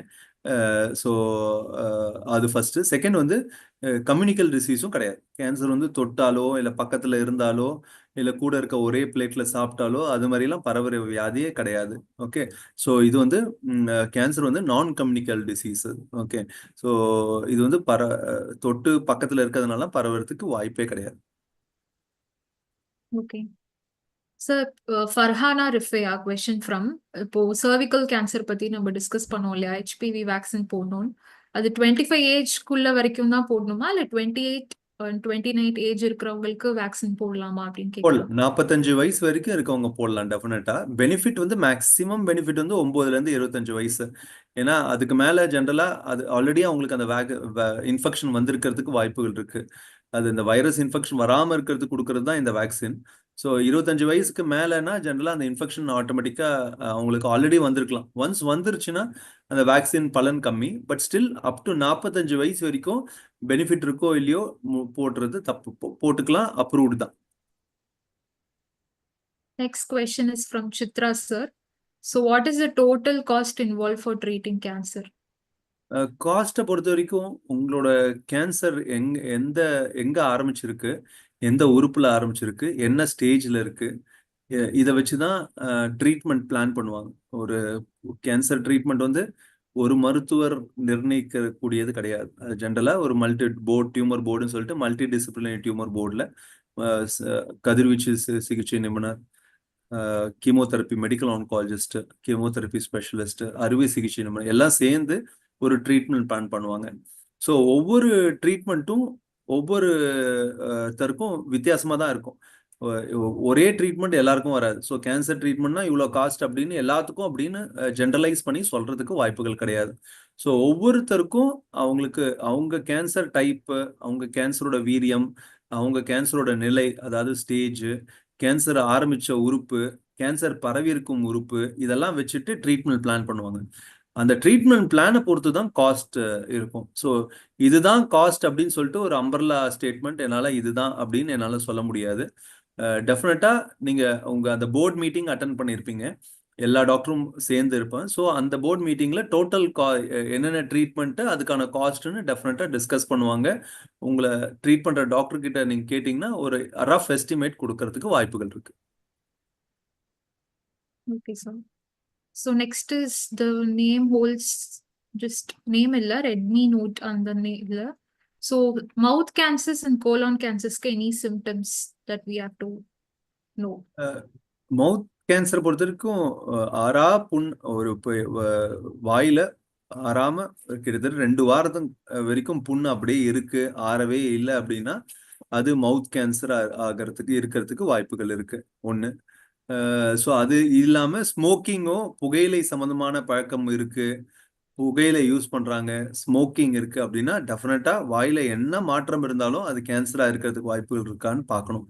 ரெண்டாவது, ஸோ 2 சொல்லியிருக்கேன். ஒன்று ஆறாமல் இருக்கும் புண், 2 வாரத்துக்கு மேல ஆறாமல் இருக்கும் புண் ஒன்று. ரெண்டாவது, புகையிலை சம்பந்தமான பழக்கம் எதுவாக இருந்தாலும் வாய்ப்பகுதியில எந்த மாற்றம் நடந்தாலும் அது புற்றுநோயா இருக்குமான்னு டெஸ்ட் பண்ணிக்கணும். ஓகே, இது வந்து மவுத் கேன்சரை பொறுத்த வரைக்கும். மலக்குடல் குடல் சம்பந்தமான கேன்சரை பொறுத்த வரைக்கும் முக்கியமான இது வந்து மலம்ல வந்து ரத்தம் கலந்து போறது. ஓகே, மலம் கருப்பா போறதோ இல்ல ரத்தம் கலந்து போகுது, இல்ல மலச்சிக்கல் ரொம்ப நாளா மலச்சிக்கல் தொடர்ந்து இருந்துட்டு இருக்குன்னா கேன்சர் சம்பந்தமா ஏதாவது இருக்கான்றத பார்த்துக்கணும். ரெண்டாவது, குடல் சம்பந்தமான கேன்சரை பொறுத்த வரைக்கும் 40 வயசு கிராஸ் பண்ணிட்டா அந்த கொலனோஸ்கோபின்ற அந்த டெஸ்ட் வந்து 5 வருஷத்துக்கு ஒரு வாட்டி பண்ணோம்னா அந்த ஸ்கிரீனிங் டெஸ்ட் பண்ணா குடல் சார்ந்த புற்றுநோயை ஆரம்ப நிலையிலே கண்டுபிடிச்சு கம்ப்ளீட்டா குணப்படுத்தணும். So next is from Tirukumarandurai. And அவங்க அம்மா is breast cancer stage 4 patient receiving treatment for it and HER2 is positive. However, the cost of the medicine is high. Is there any alternative medications available? HER2 பாசிட்டிவ்னும் போது அந்த டிரான்ஸ்ட்ரிசுமேப்னு ஒரு injection கொடுப்பாங்க. 2 injection கொடுக்குற மாதிரி இருக்கும், டிரான்ஸ்ட்ரிசுமேப், பெர்டுசுமேப்ன்றது. டிரான்ஸ்ட்ரிசுமேப்ன்ற அந்த டார்கெட்டட் தெரப்பி வந்து உங்களுக்கு scheme, chief minister insurance scheme இருந்ததுன்னா உங்களுக்கு அதில் கவர் ஆகுது. ஸோ உங்களுக்கு இன்கேஸ் காஸ்ட் ஒரு இஷ்யூவாக இருக்கு அப்படின்னா உங்களுக்கு இன்சூரன்ஸ் அந்த chief minister insurance scheme, state insurance scheme இருந்ததுன்னா அதை கொண்டு போய் கொடுத்தாலே மோஸ்ட் ஆஃப் த ஹாஸ்பிட்டல்ஸில் அதிலே உங்களுக்கு HER2 ட்ரீட்மெண்ட் கொடுக்குறாங்க. அதோ அந்த பர்டுசுமேப் வராது, பட் டிரான்ஸ்ட்ரிசுமேப் அதுலயே வந்துருது. யூ கேன் அந்த ஸ்கீமை யூஸ் பண்ணி நீங்க பண்ணிக்கலாம். The next is from Shriram, Mr. Shriram, and he has conveyed the regards for this session. Thank you, sir. So அவரோட question வந்து what is the difference between positive and triple negative breast cancer? How good is the targeted therapies are? And how many cycles of targeted therapies are required? Okay, targeted therapy வந்து ஜென்ரலாக HER2 பாசிட்டிவ்ன்ற அந்த breast cancer டைப்புக்கு தான் கொடுப்போம். So கிட்டத்தட்ட 18 cycles கொடுக்குற மாதிரி இருக்கும். அதாவது பரவா நிலையில ஸ்டேஜ் 1, 2, 3 இந்த 3 ஸ்டேஜில் கேன்சர் டயக்னோஸ் பண்ணாங்க. அது வந்து அந்த HER2 பாசிட்டிவாக இருந்ததுன்னா அவங்களுக்கு டார்கெட்டட் தெரப்பி கொடுப்போம். அது வந்து கிட்டத்தட்ட 18 சைக்கிள்ஸ் 1 இயருக்கு கொடுக்குற மாதிரி இருக்கும் டார்கெட்டட் தெரப்பி. ட்ரிபிள் நெகட்டிவை பொறுத்த வரைக்கும் இம்யூனோதெரப்பி ஆப்ஷன்ஸ் ஆர் தேர், வேர் கீமோதெரப்பியோட சேர்த்து ஆப்ரேஷன் சர்ஜரி பண்ணுறதுக்கு முன்னாடியும் சர்ஜரி பண்ண அப்புறமும் 1 இயருக்கு இம்யூனோதெரப்பி கொடுக்க வேண்டியதாக இருக்கும். ரெண்டுமே கீமோதெரப்பி கிடையாது. ஒன்று வந்து டார்கெட்டட் தெரப்பின்னு சொல்லிட்டு கேன்சர் செல்லை மட்டுமே அழிக்கக்கூடிய ஒரு மருந்து. ரெண்டாவது அந்த இம்யூனோதெரப்பின்றது நம்மளோட இம்யூனிட்டியை பூஸ்ட் பண்ணி கேன்சரை அழிக்கக்கூடிய மருந்துகள். இது ரெண்டுமே HER2 பாசிட்டிவ் டிசீஸ்க்கும் ட்ரிபிள் நெகட்டிவ் டிசீஸ்க்கும் கொடுக்கலாம். ஸோ எது நல்லது எது கெட்டது அப்படின்னு ப்ரொக்னோசிஸ் வைஸ் பார்த்தோன்னா ஜென்ரலாக இப்போ இந்த டார்கெட்டட் தெரப்பி எல்லாம் வந்ததுனால HER2 பாசிட்டிவாக இருந்தால் கூட தே டூ வெல். ஆனால் ட்ரிபிள் நெகட்டிவ் வந்து கொஞ்சம் அக்ரெசிவாக இருக்கும், கொஞ்சம் வேகமாக திரும்பி வர்றதுக்கு வாய்ப்புகள் இருக்கு ட்ரிபிள் நெகட்டிவ் கேன்சரை பொறுத்தவரைக்கும். டாக்டர், இப்போ அம்மாவுக்கு இருக்கிறது வந்துட்டு டபுள் நெகட்டிவ் 1 பாசிட்டிவ்னு சொல்லியிருந்தேன். ஸோ இதுக்கு வந்துட்டு டார்கெட்டட் தெரப்பி இந்த மாதிரி ஏதாவது ட்ரீட்மெண்ட்ஸ் இருக்குங்களா? அது அந்த 1 பாசிட்டிவ் வந்து HER2வா இருந்ததுன்னா டெஃபினட்டா டார்கெட்டட் கொடுக்கலாம். Okay doctor. The next is from Farhana Rifia. அவங்க breast cancer treatment முடிச்சிருக்காங்க and she is now on leuprolide injection. And அந்த இன்ஜெக்ஷன் போடும்போது 1 or 2 months menses வந்து வராம இருக்கு. ஸோ அதுக்கப்புறம் she is getting the menses. So இதனால ஏதாவது ப்ராப்ளம் இருக்கா அப்படின்னு கேட்குறாங்க. இல்ல, மென்சஸ் வர்றதுனால ப்ராப்ளம் இருக்காது, அதனால எந்த பிரச்சனையும் இல்லை. பட் ஒரு சில கேன்சருக்கு வந்து மென்சஸ் கீமோதெரப்பி போடும்போது மென்சஸ் ஸ்டாப் பண்ணி வச்சிருப்பாங்க. கீமோதெரப்பி முடிஞ்ச அப்புறம் மென்சஸ் வரதுக்கு அந்த மென்சஸ் வராமல் இருக்கிறதுக்கு போட்ட இன்ஜெக்ஷன் ஸ்டாப் பண்ணுவாங்க. ஸோ மென்சஸ் வந்ததுனால எந்த பிரச்சனையும் கிடையாது. ஸோ அதை பற்றி நீங்கள் அதுக்காக ரொம்ப பயப்படணும்னு அவசியம் இல்லை. ஸ்டில் நீங்கள் மருத்துவரை அணுகி ஒரு ஆலோசனை பெற்றிருக்கிறது பெட்டர். டிலேட் மென்சஸ்னால ப்ராப்ளம் இருக்கான்னு she has. Delayed menses chemotherapy போடும்போது மென்சஸ் ஸ்டாப் ஆகிடும். கீமோதெரப்பி நிறுத்தி ஒரு 6 months 1 இயர்க்கு அப்புறம் தான் திரும்பி வரும். அது நார்மல் ஃபினாமினாவோட பயப்பட தேவை. Okay. The next is from Gopinath. He is having prostate cancer. Will it spread to other organs? அப்படி இல்லை அப்படின்னா ஃபியூச்சர்ல எனக்கு அஃபெக்ட் ஆகிறதுக்கு சான்ஸ் இருக்கா since he is already having prostate cancer? அதான் நீங்க ப்ராஸ்டேட் கேன்சர் அப்படின்னா எந்த ஸ்டேஜில் அவங்க இப்போ ஸ்டேஜ் 4னா ஆல்ரெடி ஸ்ப்ரெட் ஆயிருக்குன்னு அர்த்தம். ஸ்டேஜ் 4 இல்லை 1, 2, 3 அப்படின்னா ரெகுலராக ஃபாலோ பண்ணுற மாதிரி இருக்கும். 5 வருஷத்துக்கு ஃபாலோ பண்ணணும். 5 வருஷத்துக்கு பரவலைன்னா அதுக்கப்புறம் பரவாது. ஸோ எந்த ஸ்டேஜில் வந்திருக்கீங்கன்றதை பொறுத்து தான் இருக்கு. ஸோ சில பேர் ஆரம்பத்திலே ஸ்டேஜ் 4னா ஆரம்பத்திலே சில இடத்துக்கு பரவி இருக்குன்னு அர்த்தம். ஸோ இட் கேன் ஸ்ப்ரெட் ஆகாதுன்னு கிடையாது, இட் கேன் ஸ்ப்ரெட் ஆகாமல் இருக்கிறதுக்கு தான் இந்த ட்ரீட்மெண்ட்லாம் கொடுக்குறோம். ஸ்ப்ரெட் ஆகவே ஆகாதுன்னு யாராலையும் சொல்ல முடியாது. So I think that's it from chat box. ஏதாவது questions இருக்கா audience? You can turn on your mic and உங்களோட கேள்விகள் கேட்கலாம். சுந்தரி, சரஸ்வதி பாஸ்கரன் உங்களோட பேஷண்ட் தான், அருண் சாரோட பேஷண்ட்ஸ் தான். சொல்லுமா. ஒன்றும் இல்லை, எனக்கு அருண் சார்கிட்ட வந்தாவே எல்லாருக்கும் சரியாயிடும். ஒரு முறை குலதெய்வத்துக்கு போற மாதிரி அவரை போய் பார்த்தாவே அவர் கரெக்டா நம்ம டயக்னோஸ் பண்ணி கொண்டு போய் விட்டுருவார். நமக்கு தெரியாது, சயின்ஸால தான் அழிக்கணுன்றதுக்கு ஜாஸ்தி பேச மாட்டார். நமக்கு என்ன உண்டோ அதை மட்டும்தான் சொல்றது எனக்கு ஹாப்பினஸ். அங்க இருக்க சிஸ்டர்ஸும் ரொம்ப பழையுட்டா, எங்களுக்கு ரொம்ப பேஷன்சி இல்லை, அவளுக்கு ரொம்ப பேஷன்ஸியா இருந்து எனக்கு எப்படி சொல்றது இல்லை, என்னை கையை பிடிச்சி கூட்டின்னு போறாங்க. முதல்ல நான் ஃபர்ஸ்ட் சிங்கப்பூர்ல இருந்து வந்து அருண் சாரை பார்த்தோன்னே என் பையனை இங்கதான் பண்ணணும் அப்படின்னு, மணிப்பால் இல்ல சார் கூட மணிப்பால் எனக்கு தெரிஞ்சவா இருக்கான்னு, இல்லை சார் உங்ககிட்ட தான் பண்ணிப்பேன் அப்படின்னு சொன்னேன். அந்த அளவுக்கு என்னை வந்து ஒரு முறை ஒரு இன்ஜெக்ஷன் கொடுத்து எனக்கு வலி வந்தது. அப்போ அப்படியே நரகத்துக்கு போற மாதிரி அழுதுன்னு வந்தேன். அங்கேயும் சொர்க்கமா அந்த சிஸ்டர்ஸ்லாம் என்னை பண்ணி திருப்பி அமிச்சதுக்கு தேங்க்ஸ். பட் வந்து எல்லாருமே வந்து இவரோட ஃபாலோ பண்ணவே நமக்கு எத்தனை நாள் பெருமாள் ஆயுசை கொடுத்துருக்காரோ அத்தனை நாள் சூப்பரா வச்சிருந்து அனுப்புவார்ன்றது என்னோட தாழ்மையான அபிப்பிராயம். அது சரியா தப்பான்னு தெரியாது. எனக்கு கேள்வியே எல்லாரும் நிறைய கேள்வி கேட்டா எனக்கு கேள்வியே இல்லை. அவர்கிட்ட போயிட்டா அவர் பண்ணிடுவார். அது மாத்திரம்தான் எனக்கு நம்பிக்கை மாத்திரம்தான். அவர் என்னை கரெக்டா கொண்டு போய் எனக்கு என் பிள்ளைக்கு அம்மாவா கொடுப்பார். அதுல ஷூர். அங்க இருக்க எல்லா சிஸ்டர் குழந்தைகளும் சரி, இருக்க மிச்ச டாக்டர் சரி, ரொம்ப கைண்டா ஹம்பிளா, எனக்கு நான் பேஷண்ட்டுன்றதே மறந்து வீட்டுக்கு வரச்சே வரேன். அந்த அளவுக்கு இருக்கு. கீமோ கொடுத்துன்னு வந்தா ஒருத்தர் சொல்லுவா அப்படி வலிச்சுது அழுது. எனக்கு எந்த வலியும் இல்லை. எந்த ஒரு சைட் எஃபெக்ட் இருந்தா உடனே வந்துருங்க, நீங்க எப்படி இருக்கீங்க அப்படின்னு கேட்கிற அந்த பாவமே எங்களை சூப்பரா பண்ணிடுறது. Thanks for Arun sir. தேங்க்ஸ்மா நைஸ் டு உங்க வாய்ஸ் கேட்கறது ரொம்ப சந்தோஷமா இருக்கு. தேங்க்யூ. இந்த மீட்டிங்க்கு நீங்க டைம் எடுத்து கொஸ்டின் கூட இல்லாம எங்களை பாக்குறதுக்காக வந்தது ரொம்ப ரொம்ப நன்றி. ஓகே, தேங்க்யூ வெரி மச்மா. Thank you sir. Thank you Saraswathi ma'am. Sir, fibroids வந்து கேன்சரா மாறுமா அப்படின்னு தனலட்சுமி கேட்டிருக்காங்க சார். ஓகே, ஃபைப்ராய்ட்ஸ் வந்து கேன்சரா மாறதுக்கு வாய்ப்புகள் கிடையாதுமா. ஆனா என்னன்னா, ஃபைப்ராய்ட்ஸ் கட்டின்னு சொல்லிட்டு நிறைய வாட்டி கேன்சர் கட்டியை மிஸ் பண்ணிடுவாங்க. அப்புறம் வரும்போது அட்வான்ஸ் ஸ்டேஜா வருவாங்க. அதுதான் பிரச்சனை. ஸோ ஃபைப்ராய்ட்ஸ்னு சொன்னா கூட நீங்க டெஃபினட்டா இந்த ஆன்காலஜிஸ்டை பார்த்துட்டு அந்த கட்டி சாதா கட்டி ஃபைப்ராய்ட்ஸ் தான், கேன்சர் இல்லைன்னு ஊர்ஜிதப்படுத்திட்டு அதுக்கப்புறம் ட்ரீட்மெண்ட் எதுவும் வேண்டாம், ஃபாலோ பண்ணிக்கலாம். ஸோ முக்கியமாக என்ன நடக்கும்னா, மெனி டைம் அது சாதா கட்டி அப்படின்ற யூட்ரஸ் கேன்சரை மிஸ் பண்ணிடுவாங்க. ஸோ அது மிஸ் பண்ணக்கூடாது. ஸோ ஃபைப்ராய்ட்ஸ் கட்டி இருந்தால் கூட நீங்கள் டெஃபினட்டாக ஆன்காலஜிஸ்ட் கிட்ட அது சாதா கட்டியா கேன்சர் கட்டியான்னு ஒரு வாட்டி பார்த்து எக்ஸாமின் பண்ணிக்கிறது better. So again, this is from Farhana Rifaya. So 2-year old baby she was feeding. The stop பண்ணி 6 monthsல she was diagnosed with breast cancer. So அதனால பேபிக்கு ஏதாவது ப்ராப்ளம் இருக்குமா அப்படின்னு கேக்குறாங்க. பரானா ஒன்றும் பேபிக்கு ப்ராப்ளம் இருக்காது. ஓகே, 100% நான் சொல்றேன். Okay, don't worry. சரியா? Nothing will happen. Baby will be fine. நீங்க ஃபீட் பண்ணதுனாலயோ இதுக்கும் உங்களுக்கு இந்த டயக்னோசிஸ் வந்தனாலயோ பேபிக்கு எந்த பிரச்சனையும் இருக்காது. Don't worry about that. So since we are on the breast cancer the topicல, so நிறைய பேஷண்ட்ஸ் என்கிட்ட கேக்குறது என்னன்னா, இப்போ சர்ஜரி பண்ண கையில வந்து வை வந்து கீமோதெரப்பி வந்து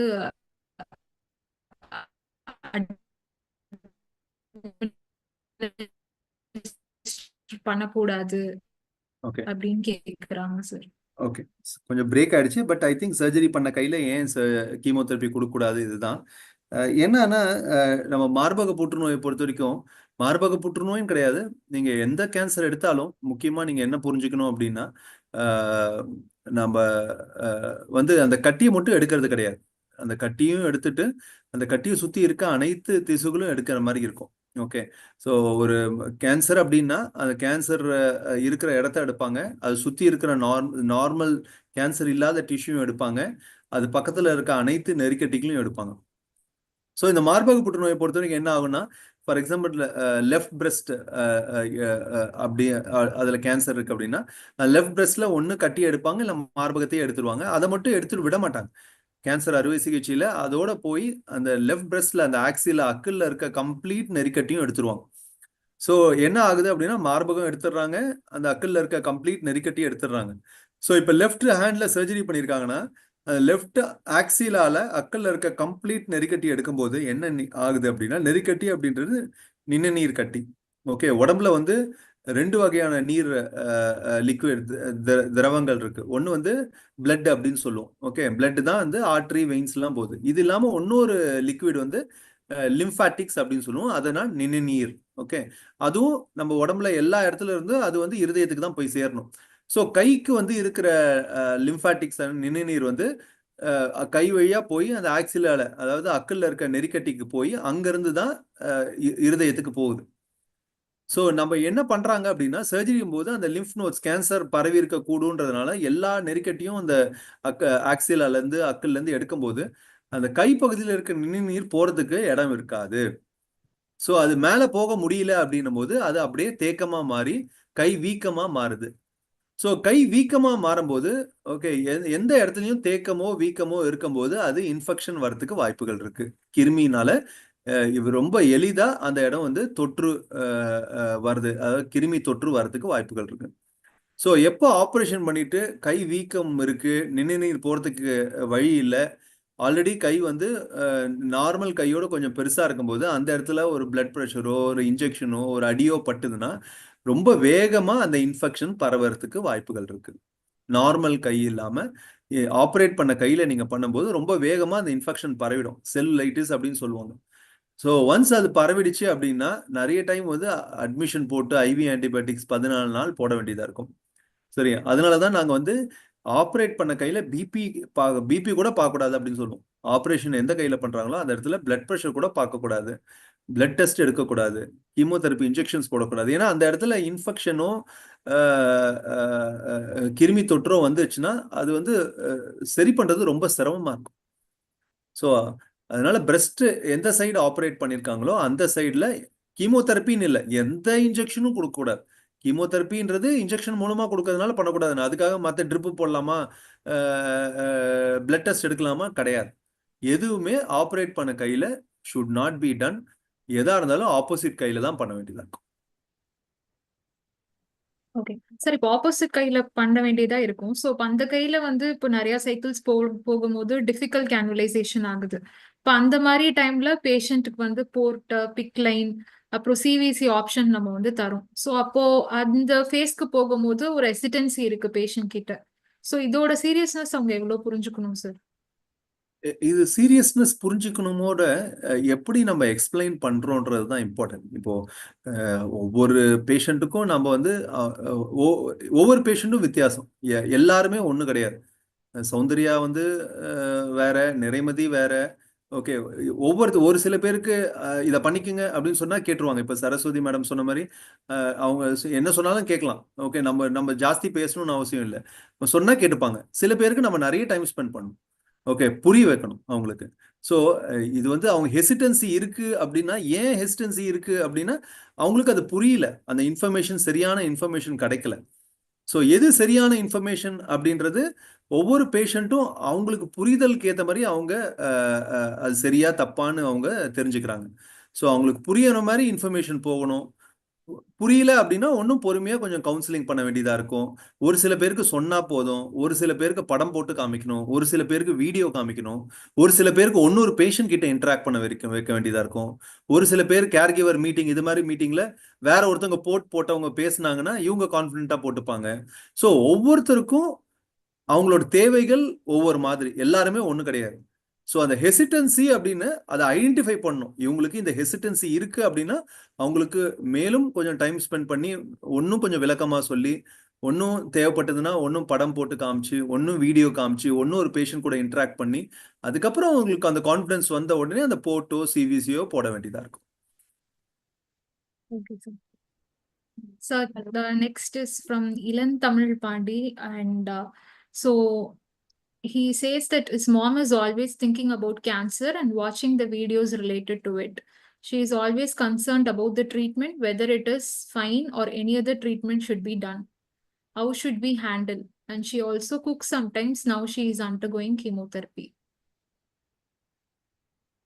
ஓகே, இது ரொம்ப கஷ்டமான ஒரு சூழ்நிலை தான். ஏன்னா அவங்க கீமோதெரப்பி அப்படின்னு ஒன்று ஹாஸ்பிட்டல் போகிறது, அது கீமோதெரப்பினால இருக்க கஷ்டங்கள், அதுக்கப்புறம் இந்த சமுதாயம் வந்து கேன்சர்னு அப்படின்னு டயக்னோசிஸையும் கீமோதெரப்பி போயிட்டு இருக்குன்றது இந்த சமுதாயம் பார்க்கும் பார்வை, ஊடகங்களில் வர நியூஸ், மீடியா, சோஷியல் மீடியாவில் வர நியூஸ், இதெல்லாமே டெஃபினட்டாக எல்லாத்தையும் குழப்பதான் செய்யுது. இதெல்லாம் தாண்டி தான் நம்ம வர வேண்டியதாக இருக்கு. ஓகே, ஸோ இது எதையுமே நம்ம மறைக்க முடியாது. நிறைய பேர் என்ன பண்ணுவாங்க, இவங்க கிட்ட பேசாதீங்க, இந்த ரூமை விட்டு போகாதீங்க, கூகுள் பார்க்காதீங்க, கேன்சர்ன்ற வார்த்தையே யூஸ் பண்ணாதீங்க, ஓகே, யாரும் அவங்க கூட பேசக்கூடாது, இவங்களும் வெளியே யாரையும் எங்கேயும் கூட்டு போக மாட்டாங்க.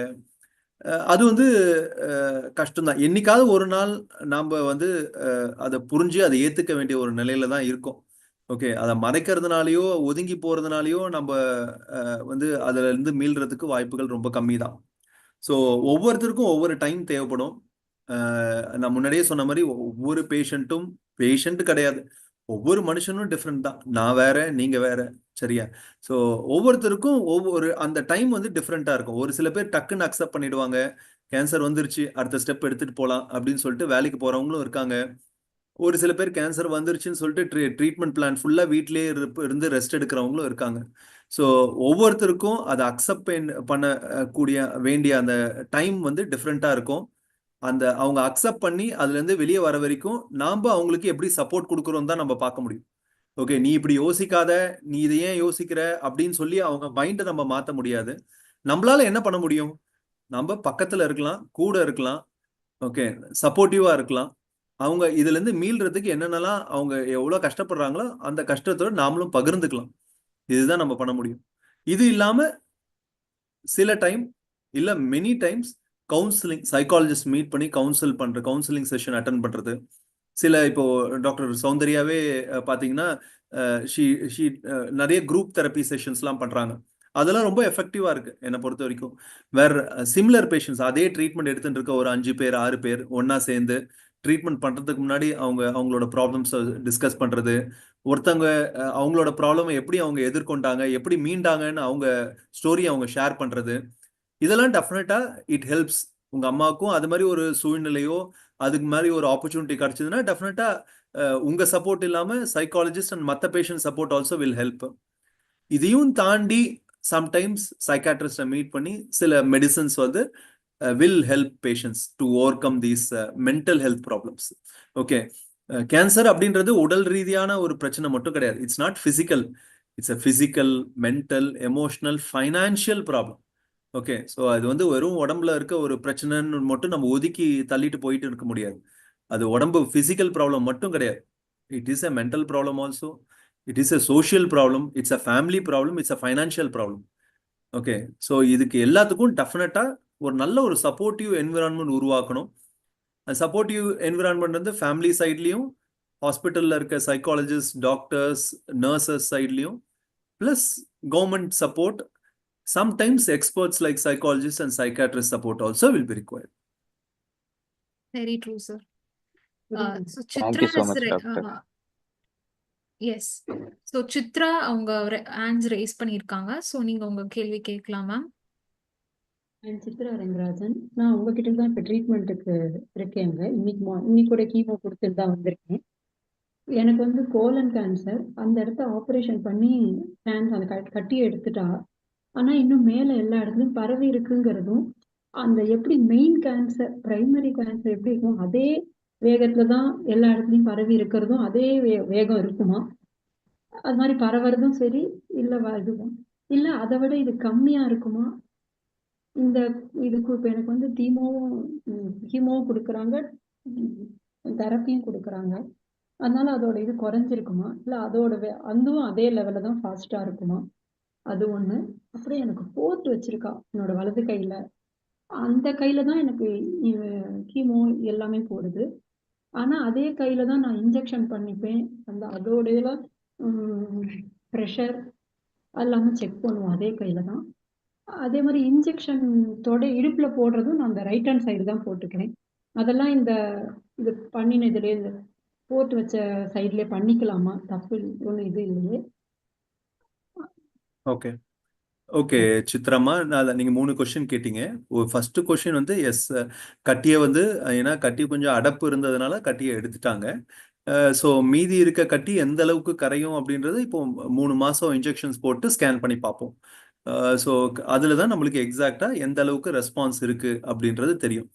ஸோ 2 இம்பார்ட்டன்ட் வந்து கட்டிக்கு எப்படி கேன்சர் கட்டி வந்து எப்படி இந்த கீமோதெரப்பிக்கு ரெஸ்பாண்ட் ஆகுதுன்றது ஃபர்ஸ்ட்டு. செகண்டு ட்ரீட்மெண்ட் எப்படி டாலரேட் பண்ணுறீங்கன்றது 2வது. ஸோ ஃபர்ஸ்ட் வந்து ரெஸ்பான்ஸ் எப்படி இருக்குன்றது நம்ம 3 months முடிச்சுட்டு பண்ணுற ஸ்கேனில் நம்மளுக்கு தெரிஞ்சிடும்.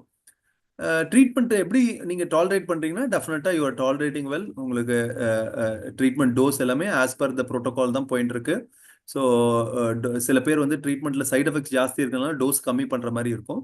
பட் உங்களை பொறுத்த வரைக்கும் you are doing good as per the protocol. It's going probably after 3 months பண்ணுற ஸ்கேனில் திருப்பி ரெஸ்பான்ஸை பொறுத்து வி வில் டெல் எக்ஸாக்டாக நம்ம இதே ட்ரீட்மெண்ட்டை கண்டினியூ பண்ணுமா இல்லை ட்ரீட்மெண்ட்டை சேஞ்ச் பண்ணுமான்றது பாயிண்ட் நம்பர் 1. 2வது வந்து போர்ட் வேற பிரஸ்ட் கேன்சர் பண்ண சர்ஜரினால அந்த கையை யூஸ் பண்ணக்கூடாதுன்னு சொல்றது வேற.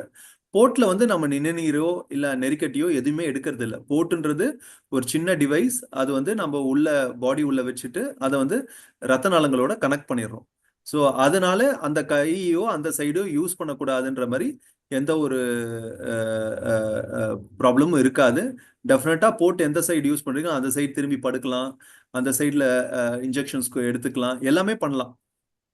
எப்பயாவது போட்ட சைடில் கை வீக்கமோ ஏதோ புதுசாக ஏதாவது பிரச்சனை வந்ததுன்னா நீங்கள் அந்த டைமில் உங்கள் மருத்துவரை அணுக வேண்டியதாக இருக்கும். அதர்வைஸ் போட்டை பொறுத்த வரைக்கும் 99% ஒன்றும் பிரச்சனை இருக்காது. மீதி 1% காம்ப்ளிகேஷன்ஸோ சைடு எஃபெக்ட்ஸோ இருந்தால் இமீடியட்டாக நீங்கள் ரிப்போர்ட் பண்ண வேண்டியதாக இருக்கும்.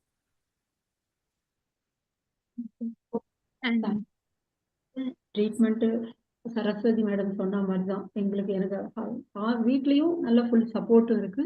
அதே மாதிரி ஹாஸ்பிட்டலில் டாக்டர்ஸும் சரி நர்ஸுகளும் சரி எல்லாருமே இவ்வளவு கைண்டா. நான் கொஞ்சம் நிறைய கேள்வி நைன்னு கேட்டுட்டே இருக்கேன். ஆனால் பொறுமையாக இது சொல்கிறேன்.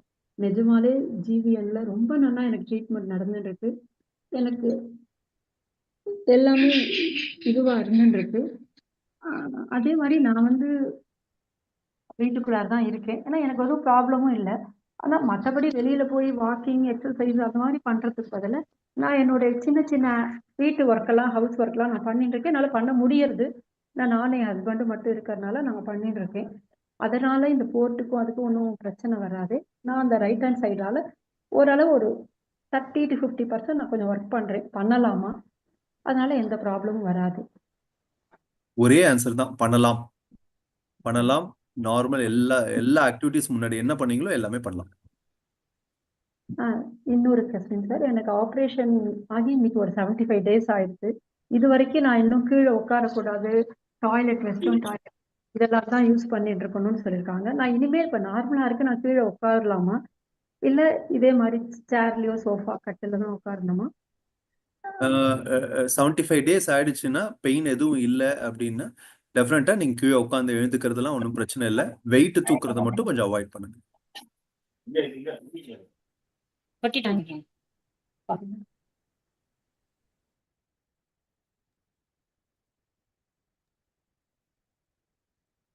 சித்ரா மேம்,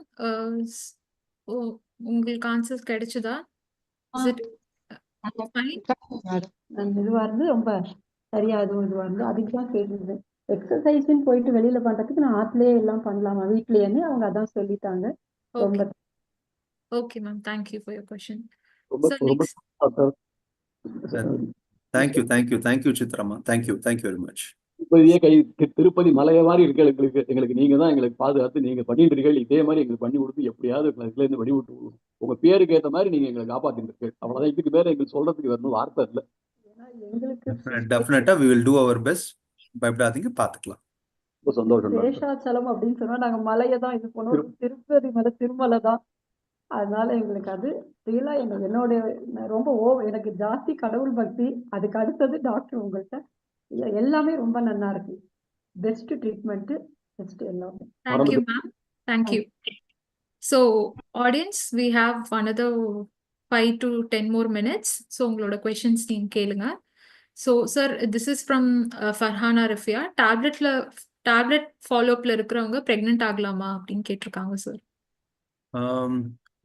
ப்ரெக்னென்ட் ஆகக்கூடாதுன்னு கிடையாது. ஒரு சில மாத்திரைகள் எடுக்கும்போது கொஞ்சம் காஷியஸாக இருக்கிற மாதிரி இருக்கும். ஏன்னா அந்த மாத்திரையினால கர்ப்பமாக இருக்கிற அந்த குழந்தைக்கு பிரச்சனை வரலாம்.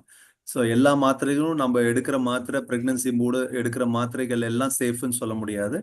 ஸோ ஜென்ரலாக கேன்சர் ட்ரீட்மெண்ட் எடுத்துட்டு இருந்தீங்கன்னா அந்த டைமில் ப்ரெக்னன்சி அவாய்ட் பண்ணுங்கன்னு சொல்லுவோம். கேன்சர் ட்ரீட்மெண்ட் முடிச்சிட்டும் at least minimum first 5 years at least avoid பண்ணுறது நல்லதுன்னு தான் சொல்லுவோம். இதையும் மீறி இல்லை குழந்தைக்கு பிளான் பண்ணணும் அப்படின்னு நீங்கள் நினச்சிங்கன்னா டெஃபினட்டாக மருத்துவரை அணுகி என்னன்றதை கேளுங்க. அவங்களுக்கு வேற என்ன ஆப்ஷன்ஸ் அப்படின்றது எல்லாத்தையும் டிஸ்கஸ் பண்ணுவாங்க. Okay. So blood cancer is hereditary. This is from Shanti. அதை நான் முன்னாடியே சொன்ன மாதிரி தான், ஹெரிடிட்ரி வேற ஜெனட்டிக் வேற. Blood cancer is a genetic disease, it's not a hereditary disease. Genetic disease அப்படின்றது ஜீன்ஸ் மூலமா வர்றது. ஆனால் பரம்பரையா வருமா, எனக்கு பிளட் கேன்சர் வந்து என் குழந்தைக்கு பிளட் கேன்சர் வருமானா கிடையாது. If you ask one question, எனக்கு வந்திருக்கு என் குழந்தைக்கு பிளட் கேன்சர் வருமா அப்படின்னா கிடையாதுன்னு தான் நான் சொல்லுவேன். So this is from Gopi. So one of his relative who's 18-year-old, ஒரு சின்ன லீஷன் இருந்தது, டேப்லெட்லேயே கியூர் பண்ணிட்டாங்க. But hand had a breast cancer, operated and taking chemo.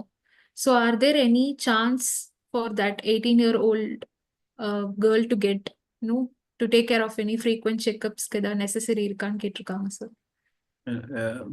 ஆக்சுவலாக இந்த கொஸ்டின் பொறுத்த வரைக்கும் லைக் அந்த 18-year-oldக்கு பீடியாட்ரிக் குழந்தைங்களுக்கு கேன்சர் சம்பந்தமாக பிரச்சனைகள் வர்றது ரொம்ப கம்மி தான், ஆனால் வராதுன்னு சொல்ல முடியாது. இது வந்து கம்ப்ளீட்டாக ரெக்கார்ட்ஸ்லாம் பார்த்து என்ன கட்டி என்னன்றதெல்லாம் பார்த்து தான் நம்ம சொல்ல முடியும். ஸோ ஆஃப் ஹேண்டாக நம்ம இப்போது இந்த இன்ஃபர்மேஷனை வச்சு தெளிவாக என்னால் சொல்ல முடியாது. டெஃபினட்டாக ரெக்கார்ட்ஸ்லாம் இருந்து நீங்கள் ஒரு ஆன்காலஜிஸ்ட்டை பார்த்தாங்கன்னா இதுக்கான விட உங்களுக்கு கிடைக்கும். And in chat box, Ilan Tamil Pandi and Gopi, they have conveyed the regards for this session. Thank you, sir. And so any questions? We'll wait for one more minute. உங்களுக்கு கேள்வி ஏதாவது இருந்தா போடுங்க. And we'll wind up. அதான் திருப்பி பேசுறேன். இப்போ இந்த மாதிரி நல்லா வீட்டில் ஹவுஸ் வேலையெல்லாம் செய்யலாம் ஓரளவுன்னு இருக்கார். அதனால ஒன்று ஆர்பிசியோ டபிள்யூபிசியோ குறையறதுக்கு சான்சஸ் இருக்கா? நீங்க ஆர்பிசி டபிள்யூபிசி கம்மியானா வீட்டு வேலை பண்றதுக்குலாம் கொஞ்சம் டயர்ட்னஸ் இதெல்லாம் வருமே தவிர, நீங்க வீட்டு வேலை செய்யறதுனால ஆர்பிசி டபிள்யூபிசி கம்மியாகாது. நீங்க எப்போ டபிள்யூபிசி கவுண்ட்ஸ் கம்மியாகுதோ அந்த டைம் ஆட்டோமேட்டிக்கா உங்களுக்கு கொஞ்சம் டயர்டு, ஃபெட்டிக்னஸ், ரெஸ்ட் எடுக்கணும்னு தோன்றது எல்லாமே நார்மல் தான். பட் நீங்க ஒர்க் பண்றீங்கனால இந்த கவுண்ட்ஸ்லாம் கம்மியாகிறதுக்கு வாய்ப்பே கிடையாது. எங்களோட அட்வைஸ் வந்து நீங்க ட்ரீட்மெண்ட் கீமோதெரப்பிலாம் எடுத்தா முடிஞ்ச வரைக்கும் நீங்க ரெகுலரா என்ன ஆக்டிவிட்டிலாம் பண்றீங்களோ அதெல்லாம் பண்ணிட்டு இருந்தா பெட்டரா இருக்கும். இல்லைன்னா அதையே யோசிச்சுட்டு இருப்போம். So always some physical activity, exercise இந்த வில் டெஃபினெட்லி ஹெல்ப். நீங்க என்ன ட்ரீட்மெண்ட் எடுத்தாலும் நீங்க ரெகுலரா என்ன ஆக்டிவிட்டி பண்ணீங்களோ அதெல்லாம் அப்படியே கண்டினியூ பண்ணீங்கன்னா ஜென்ரலா யூ வில் டூ பெட்டர். அதேதான். ஏன்னா ரெஸ்ட் எடுத்துட்டு இப்படியே உட்கார்ந்துட்டு ஏதோ பண்ணா நமக்கு மைண்ட் அதுலயே இருக்கு. இது நமக்கு ஓரளவு செஞ்சு ஒரு அளவு நமக்கு பிடிச்ச வேலையா இருக்கு, செய்யறதுனால கொஞ்சம் ரிலாக்ஸாகவும் இருக்கு. பட் ஆனா வீட்டுல வந்து நீ செய்யறதுனாலதான் உனக்கு ஒயிட் பிளட் செல் குறையுது, ரெஸ்ட் எடுட்டு ஏன்னா ரெஸ்ட் எடுத்துட்டே இருந்தா நமக்கு அதுவே ஒரு sickness. Thank you. Yes, Ilan Tamil Pandi has raised. சொல்லுங்க சார். சார், இவங்க கேட்டதுக்கு அப்புறம் தான் எனக்கும் அது தோணுச்சு. இப்போ அம்மா வந்துட்டு ரெஸ்ட்ல இருக்க மாதிரி சொல்லியிருந்தாங்க. எனக்கு கீமோ போடும்போது வந்துட்டு அவங்க ஹைஜீனிக்கா இருக்கணும் பயங்கரமா அப்படின்ற மாதிரிலாம் சொன்னாங்க. ஏன்னா எந்த இன்ஃபெக்ஷன் வந்துடக்கூடாது அந்த மாதிரி. ஸோ இப்போ அவங்க வேலை செய்யறதுனால அவங்களுக்கு அதுல இருந்து ஏதாவது இப்போ குக் பண்றாங்கன்னா ஹீட் பக்கத்துல இருக்கா? அது மாதிரிலாம் எதுவுமே கிடையாது சார் ஆக்சுவலா. ஸோ வேலை செய்யறதுனால இல்லை கிச்சனில் இருக்கிறதுனாலையும் எந்த பிரச்சனையும் கிடையாது. டெஃபினட்டாக நார்மல் எல்லா ஆக்டிவிட்டீஸையும் அவங்க ஃபாலோ பண்ணலாம். சயின்டிஃபிக்காக எதுவுமே கிடையாது. We generally encourage them normal activities எல்லாமே கண்டினியூ பண்ணணும். இந்த கீமோதெரப்பிலாம் எடுக்கிறதுனால ப்ராப்ளி அவங்களுக்கு இந்த கிச்சனில் இந்த ஸ்மெல்ஸ் இதெல்லாம் கொஞ்சம் பிடிக்காம போகலாம். Okay, so kitchen cooking work கொஞ்சம் பிடிக்காம போகலாம். அவங்களுக்கு பிடிச்சது அவங்களால பண்ண முடியும்னா டெஃபினெட்லி அவங்க கண்டினியூ பண்ணுறது தான் correct. Okay sir, thank you. Thanks a lot. So we have 3 more questions. So how to face breast cancer physically and mentally, from Dhanlakshmi. Okay, நான் ப்ரீவியஸ் இது சொன்னது தான்.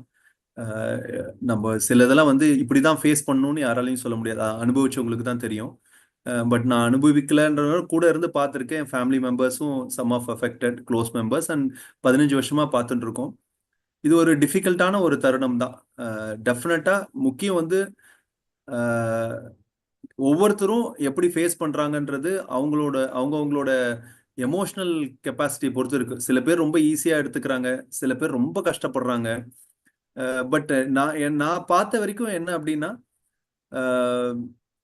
ஒரு நல்ல ஃபேமிலி சப்போர்ட், ஒரு நல்ல சோஷியல் சப்போர்ட், நல்ல ஃபேமிலி சப்போர்ட், ஒரு நல்ல ஃப்ரெண்ட்ஸ் சர்க்கிள் இருந்ததுன்னா அண்ட் அந்த பேஷண்ட் யார் அஃபெக்ட் பண்ணுறாங்க அந்த பேஷண்ட்டுக்கும் கான்ஃபிடென்ட்டாக வரும்போதே கான்ஃபிடென்ட்டாக இருந்தாங்க அப்படின்னா டெஃபினட்டாக they are able to handle this better. So ரொம்ப முக்கியம் வந்து அந்த ஃபேமிலி சப்போர்ட் தான், ஃபேமிலியை சுற்றி இருக்கவங்க சப்போர்ட்டு. அண்ட் சொல்லாமல் இந்த மாதிரி கேன்சர் இருக்குன்னு சொல்லாமல் அப்படியே கொண்டு போடலாமா அப்படின்னா நிறைய பேர் அதை ட்ரை பண்ணியிருக்காங்க. என்னோட அனுபவத்தில் அது என்றைக்குமே ஹெல்ப் பண்ணதில்லை. இட்ஸ் ஆல்வேஸ் பெட்டர் அந்த பேஷண்ட்க்கு ஏதோ ஒரு டைமில் இது மாதிரி ஒரு வியாதி இருக்குது, பட் நம்ம இது எல்லாமே சேர்ந்து இதை எதிர்கொள்ளலாம். இப்போ இருக்கிற ட்ரீட்மெண்ட்டில் குணப்படுத்திடலாம், குணப்படுத்த முடியலன்னா அட்லீஸ்ட் கண்ட்ரோலாவது பண்ணலாம் அப்படின்ற அந்த தைரியத்தை ஊட்டி அதை ஃபேஸ் பண்ணுறதுக்கு தான் கற்றுக் கொடுக்கணுமே தவிர அதை மறைச்சி மறைச்சி மறைச்சி அவங்கள கொண்டு போகிறது என்றைக்குமே சக்ஸஸ்ஃபுல்லாக இருக்கிறது கிடையாது. ஸோ என்னை பொறுத்த வரைக்கும் ஹானஸ்டாக இருக்கணும், உண்மையை சொல்லணும். உண்மையை எப்படி சொல்லணுன்றது ஒவ்வொருத்தருக்கும் டிஃப்ரெண்ட்டாக இருக்கும். சில பேருக்கு ஒரே டைமில் எல்லா இன்ஃபர்மேஷனும் கொடுக்கணும், சில பேருக்கு இன்ஃபர்மேஷனும் கொஞ்சம் கொஞ்சமாக கொடுக்குற மாதிரி இருக்கும். எல்லாமே எடுத்தோடனே கேன்சர் ஸ்டேஜ், ட்ரீட்மெண்ட்டு, ப்ரோக்னோசிஸ் அப்படின்னு சொல்ல முடியாது ஒரு சார். ஸோ ஒவ்வொருத்தருக்கும் ஒவ்வொரு தேவைகள், அந்த தேவைக்கு ஏற்ற மாதிரி இன்ஃபர்மேஷன் கொடுக்கணும். அந்த இன்ஃபர்மேஷன் ஸ்லோவாக கொடுக்கலாம், ஃபாஸ்ட்டாக கொடுக்கலாம், அவங்களுக்கு எப்படி தேவைப்படுதோ அது மாதிரி கொடுக்கணும். சுற்றி இருக்கிற family support and friends support, financial strength ரொம்ப இம்பார்ட்டன்ட்டு. ஸோ ஃபைனான்சஸ் நல்லா இருந்ததுன்னா ட்ரீட்மெண்ட்டை அவங்க பிரேக் பண்ணாமல் எடுக்கிறதும் கொஞ்சம் ஈஸியாக இருக்குது. அண்ட் இதெல்லாம் மீறி இன்னைக்கு இருக்க காலகட்டத்தில் ஃபைனான்ஸ் ப்ராப்ளம் இருந்தால் கூட ஸ்கீமில், அந்த சீஃப் மினிஸ்டர் ஸ்கீமில் நிறைய இடத்துல ட்ரீட்மெண்ட் கவர் பண்ணுறாங்க. கவர்மெண்ட் மெடிக்கல் காலேஜில் கூட இந்த ட்ரீட்மெண்ட் ஃப்ரீயாக கொடுக்குறாங்க. So physical, social, family, financial support, இந்த 4 தான் ரொம்ப ரொம்ப இம்பார்ட்டன்ட். இது ஒவ்வொரு பேஷண்ட்டுக்கும் டிஃப்ரெண்ட். இது எல்லாத்துக்கும் இதுதான் அப்படின்னு சொல்ல முடியாது. ஒவ்வொரு பேஷண்ட்டும் different, every person is different. So அந்த பேஷண்ட் எப்படி, அந்த அஃபெக்டட் பர்சன் எப்படின்றத புரிஞ்சுக்கிட்டு அதுக்கேற்ற மாதிரி ஒரு சோஷியல் சப்போர்ட்டும் சரௌண்டிங் சப்போர்ட்டும் பில்ட் பண்ணுறது ரொம்ப ரொம்ப அவசியம். Okay, so I'll combine the two questions. Post chemo kaprom, what are the diet measures, எப்படி lifestyle இருக்கணும் to avoid cancers, how her lifestyle should be? Okay, post chemo lifestyle எப்படி இருக்கணும்னா, pre chemo எடுக்கிறதுக்கு முன்னாடி உங்கள் life style எப்படி இருந்ததோ அதே தான், ஒன்றும் மாற்றம் எதுவும் கிடையாது. ஓகே, திருப்பி ஸ்லோவாக உங்கள் எனர்ஜி, அந்த கீமோதெரப்பி எஃபெக்ட் எல்லாமே போகிறதுக்கு ஒரு 3 to 6 months ஆகிடும். ஒரு டயர்ட்னஸ் இதெல்லாம் இருக்கும், ஒரு 6 monthsல சரியாயிடும். அதுக்கப்புறம் முன்னாடி எப்படி இருந்தீங்களோ அது மாதிரி ஆகிறது தான் important. Okay, so most important வந்து கீமோதெரப்பி ட்ரீட்மெண்ட் எடுத்ததுனால உங்கள் லைஃப் ஸ்டைல் பெருசாக மாற்றம் இருக்கக்கூடாது. அதை நோக்கி தான் நம்ம போகிறோம். ஸோ எப்படி லைஃப் ஸ்டைல் இருக்கணும் அப்படின்னு கேட்டிங்கன்னா, கீமோதெரப்பி எடுக்கிறோமோ இல்லையோ, லைஃப் ஸ்டைல் அப்படின்னா முக்கியமாக நான் சொல்கிறது 4 தான். 1, டெஃபினட்டாக exercise. Okay, exercise is a must. Daily 40 நிமிஷம். நான் எல்லா பேஷண்ட்ஸ்க்கும் சொல்கிறதும், எனக்கு ஃப்ரெண்ட்ஸ்லேருந்து ஃபேமிலியிலேருந்து எல்லாருக்கும் இதுதான் சொல்கிறேன். இது பேஷண்ட்ஸ்க்காக இல்லாட்டி என்கிட்ட ட்ரீட்மெண்ட் எடுக்கிறாங்க இல்லை இன்னொரு இடத்துல ட்ரீட்மெண்ட் எடுக்கிறாங்கன்றதுக்காக சொல்கிறதில்ல. டு எவ்ரிபடி சேம் அட்வைஸ் தான் கொடுக்குறேன். 40 minutes a day, 5 days a week must. All of us should do some kind of exercise. 2 நாள் ப்ராப்ளி லீவ் எடுத்துக்கலாம், 5 நாள் டெஃபினட்டாக 40 நிமிஷம் பண்ணி ஆகணும். Some kind of exercise is a must. 2வது டயட், ரொம்ப ரொம்ப இம்பார்ட்டன்ட். ஓகே, ஸோ நம்ம என்ன சாப்பிட்றோம் அப்படின்றது தெரியணும். ஸோ சாப்பிட்றது ஹெல்த்தியாக இருக்கான்றதை பார்த்து சாப்பிடணும்.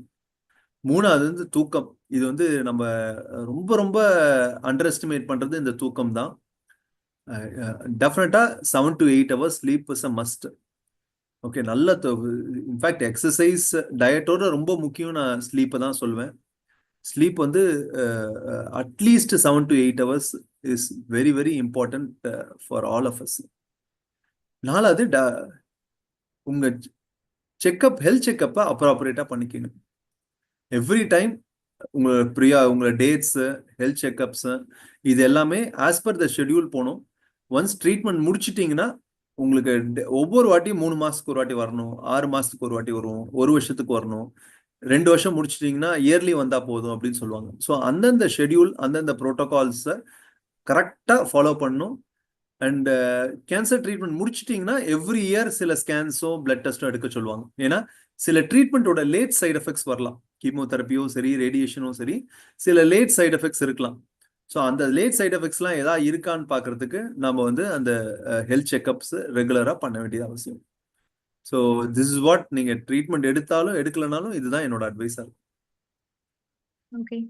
So we'll wind up with one more question. So this is from Kavian. Their relatives have suggested Ayurveda and Siddha, and he knows that it is not a best choice to go for. So he is asking how effective these medicines are and how can we stop, agreeing to the family members who goes for these options. என்னோட அனுபவத்துல இது பெரிய லெவல்ல உபயோகமா இருந்தது கிடையாது. எனக்கு தெரிஞ்சு இது பெரிய லெவல்ல யூஸ் இருந்தது. நான் வந்து சித்தா ஆயுர்வேதா ப்ராக்டிஸ் பண்றதும் இல்லை, அதை பத்தி எனக்கு பெரிய அனுபவமும் கிடையாது, அதை நான் கொடுத்ததும் இல்லை. பட் நான் பார்த்த வரைக்கும் இது பெருசா யூஸ் ஆனது கிடையாது. டெஃபினட்டா நான் வந்து ரெக்கமெண்ட் பண்ண மாட்டேன். Okay, sir. Thank you, sir. So I think we have almost answered every questions. Thank you, audience.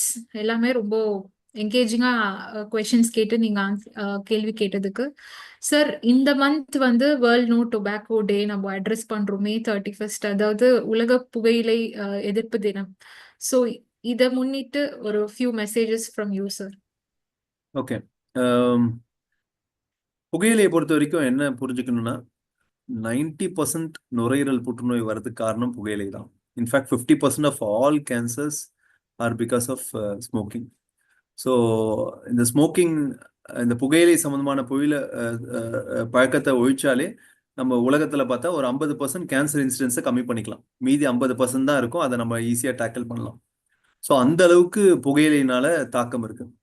புகையிலை அப்படின்னு பார்த்தா 2 புகையிலை, ஆல்கஹால் ரெண்டுத்தையும் வேணா சேர்த்துக்கலாம். மது அருந்துதல், புகை பிடித்தல், இது ரெண்டும் வந்து இன்னைக்கு இருக்க காலகட்டத்தில் வந்து இது வந்து விஷம் தெரிஞ்சா கூட இதை விற்கிறாங்க. ஆனால் ஏன்னா ஏன் விற்கிறாங்க அப்படின்னா அதில் இருக்க லாபம், அதில் இருக்க லாபியிங், இதனால அது விற்கப்படுது.